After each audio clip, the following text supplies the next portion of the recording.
Hello everyone and welcome to this edition of the Prime Time Newscast in the English language on Canal International. I'm called Morinzi. We begin with our top stories.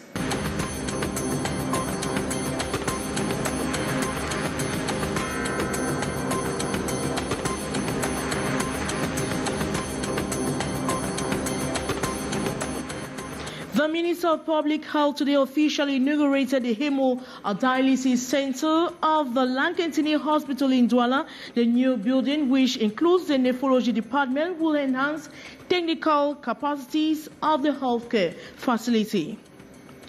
And 17 members of the Cameroon Renaissance Movement Party, the CRM, who had spent 3 years at the Newbold prison, have been released. They were among several others who were arrested on September 2020 during a Pacific March past organized by the party to pressure government seek solutions to the degenerating Anglophone crisis and rising embezzlement of public funds.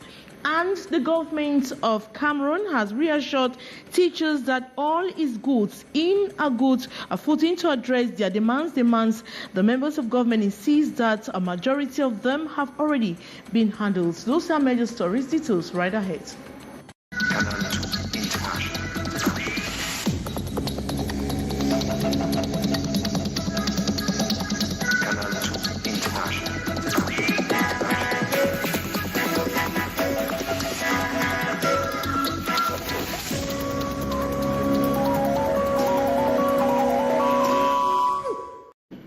Good evening once more. 17 members of the Cameroon Renaissance Movement Party, the CRM, who had spent 3 years at the Newbold Central Prison, have been released. They were among several others who were arrested on September 22, 2020 during a Pacific March past organized by the party to pressure government seek solutions to the degenerating Anglophone crisis and the rising embezzlement of public funds. The Littoral Regional Head of the party, Shuru Shali Eme, told the press after the release of the members that the excitement is limited at the moment, since one of them, a lady who was condemned to 5 years imprisonment, is still in jail. He promised the party will continue to follow up the keys to ensure the rest are released. We'll come back to that in our subsequent editions of Newscast.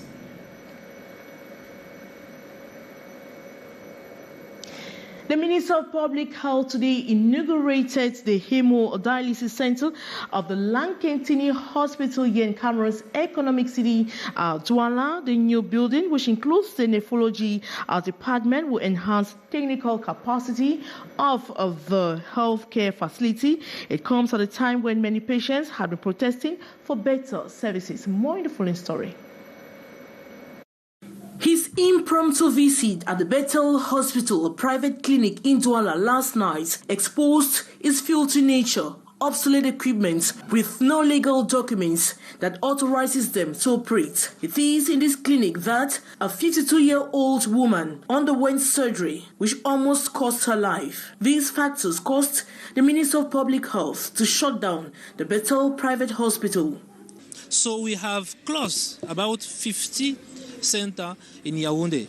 We have closed the one which I visited yesterday, and we are going to close all of them. The minister waged a war on other private hospitals and clinics operating in illegality in all regions of Cameroon. Then comes the inauguration of the dialysis center at the Lankentini in Douala by the Minister of Public Health this September 29, 2023. The second center after that of the General Hospital. The center comes on the heels of many complaints from patients and deaths as a result of breakdowns or insufficient dialysis machines. According to the Minister of Public Health, the new hemodialysis center at the Lankentini comes to fill the gap, though not sufficient. Manauda Malashi talks of its particularity. It's going to be a very big center for these pupils. So in our political and practical actions, it's a great moment here for the population of Douala. You know, we have this center in General Hospital of Douala.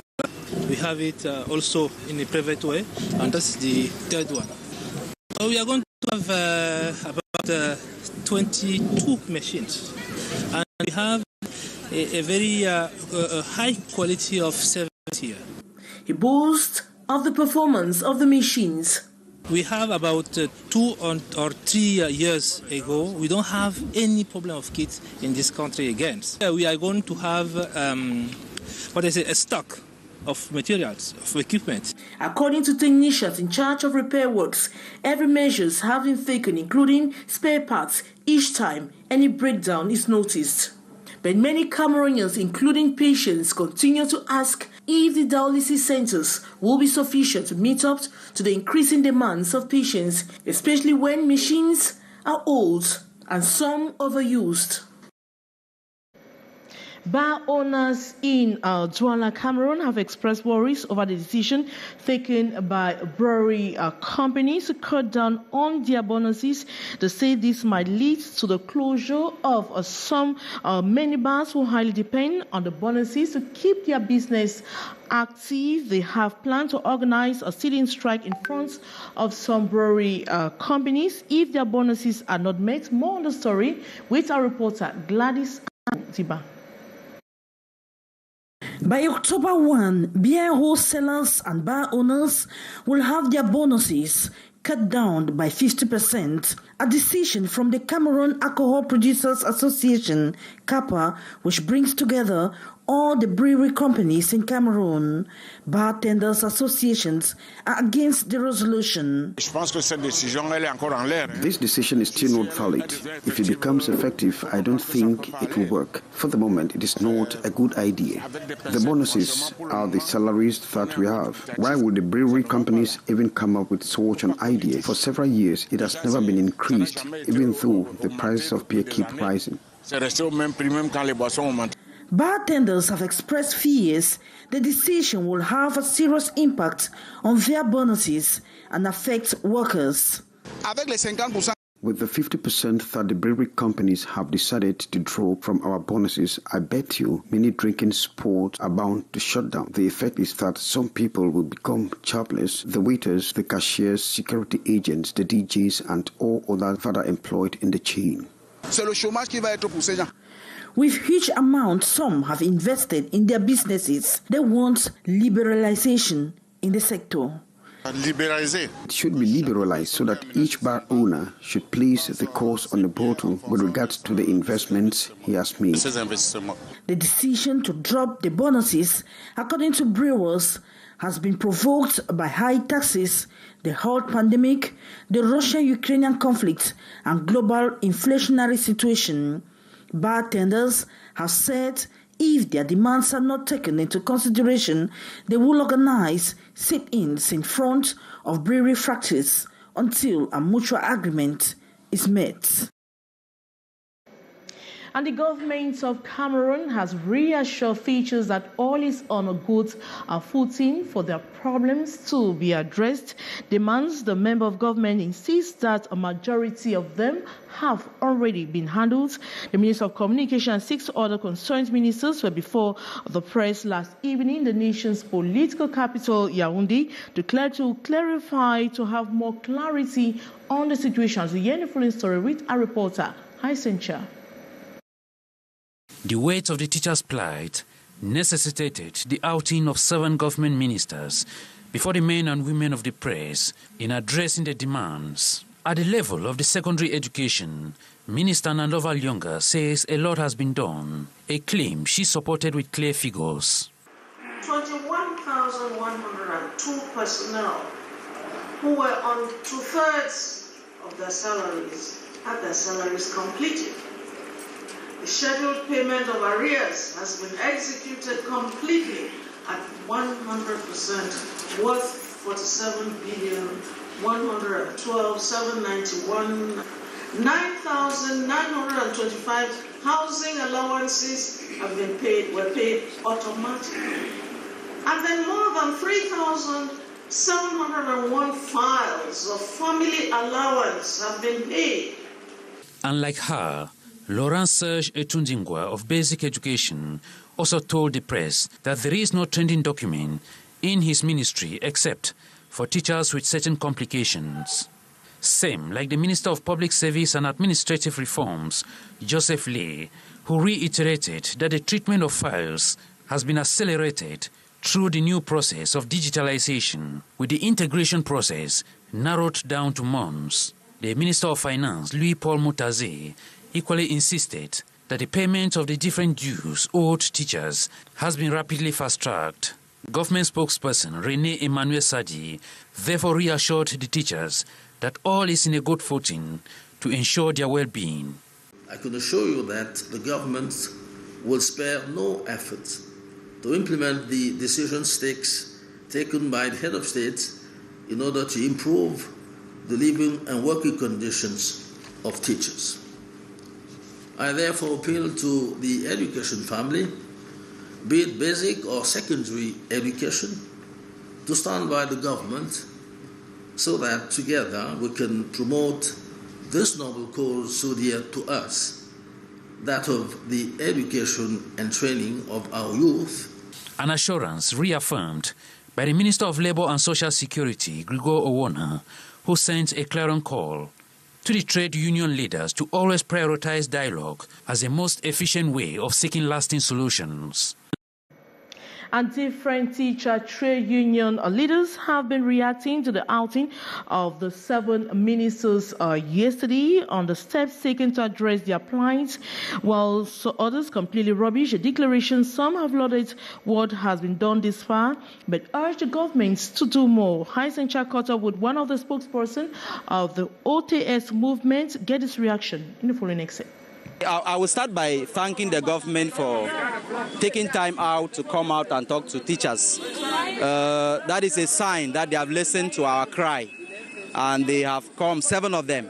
They started yesterday and they spoke to us. We raised a number of issues, and we can say that the government has done a lot since last year. But the issues we raised are still there. We have 2 main issues. We have the special status, its signature and application. And we also have the payment of all the money that is due teachers by the state of Cameroon. These things are still intact. They have not been touched as of now. The National Forum of Education is very important, but that's not our priority for now.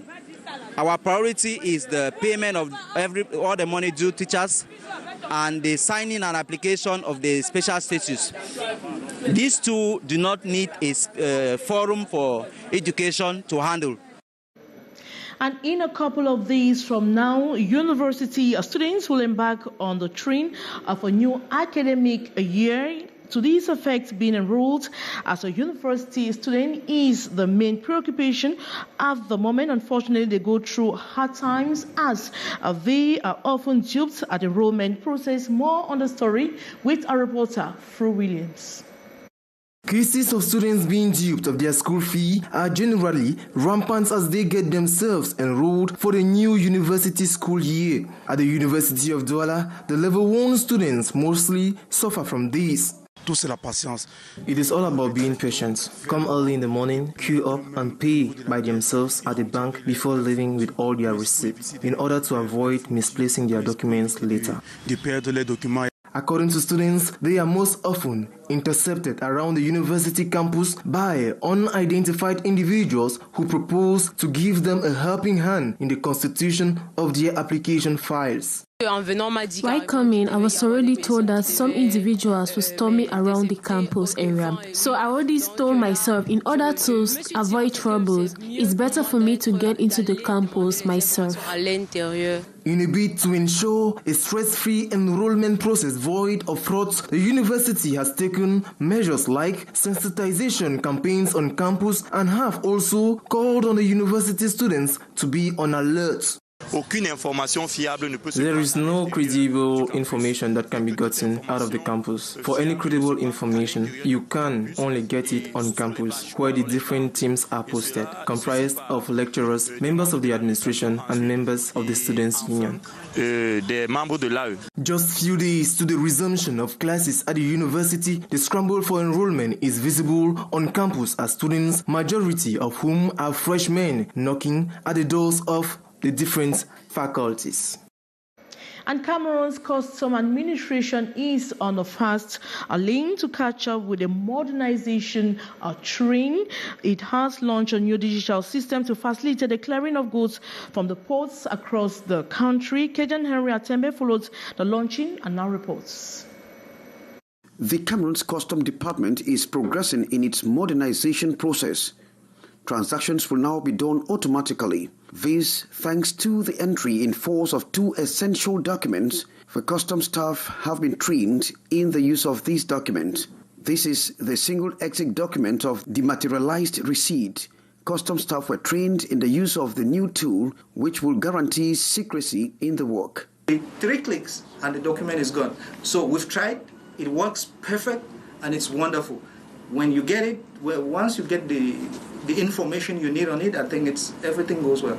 The customs unit, chosen as the pilot center, are the main non-class offices of the Douala Ports 8, Yupwe and Douala Airport, who are now protected from late deliveries. This document goes in force on October 2 in the Cameroon's Customs Information System throughout Cameroon.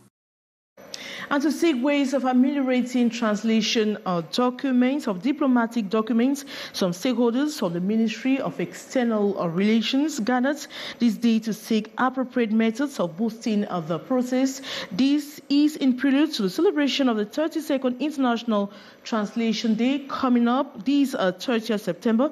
Our student journalist on internship, Paloma Sama, tells us more.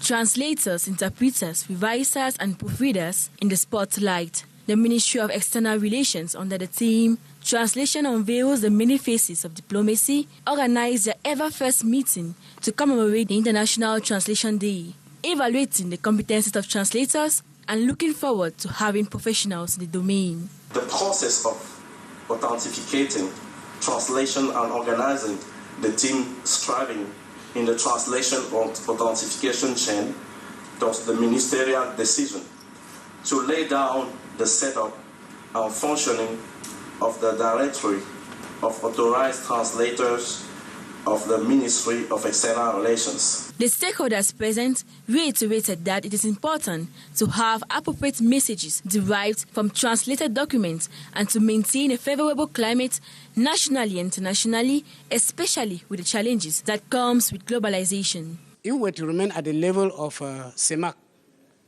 Equatorial Guinea is a friendly and brotherly country to Cameroon. If they meet, if there's no translator, no interpreter, the Equatorial Guinean will speak Spanish, a Cameroonian will speak English or French. There will be no communication. All these measures is in a bid to reinforce peace, social cohesion and security in Cameroon in particular and in the world in general. An honor sports pitch, Cotton Sport of Garoua and Fuvu of Baham will be meeting on Sunday, October 1, 2023 at the Douala Reunification Stadium in the occasion of the Super Cup, which represents the first trophy of the 2023-2024 season. Fuvu of Baham was recently crowned champions of the 62nd edition of the Cameroon Cup away of the tough duel against the already Cotton Sport of Garoua. Fuvu of Baham is undergoing a solid preparation prelude to the game. On the other hand, Cotton Sport is determined to correct the mistake made in the Confederation of African Football Champions League, initially scheduled to take place at the Limbe Stadium in the southwest region of the country. The Game of Champions has been relocated to the Reunification Stadium in Douala on Sunday, October 1, 2023 at 3 p.m.